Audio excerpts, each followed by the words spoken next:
Sì. Dimmi, mammozza. Fitta tu moglie, con una faccia. Meno male non avevi a due. Vedete, come vedete? Ma che abito moglieri? Non avevi niente. Ma è tanta brava, signora mia. Natale, ma non è che fosse tua moglie fece sediare. A me comare Cammellina, non ci dico io, chiama la cognata d'oro. E chi non dici mai niente. Mai. Veramente niente, tu dici, è pure troppo vuoti. Oh. Va bene, la signora Vita Camolina l'accompagnò a casa.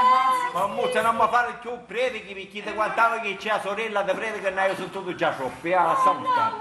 E se ne picchia una pichisetta e ne facevo una chiacchierata. Ok, va bene. Io resto qua con Buon Natale. Va bene, però non parlo su solo. Vabbè. Oh, frate, fate rispettare. Ma faccio rispettare. Fate rispettare. Sì, tu fatti rispettare.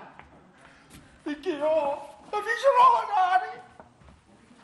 E ricordati, che in una casa, comanna un marito. Bravo. Che entra. Ah, canta.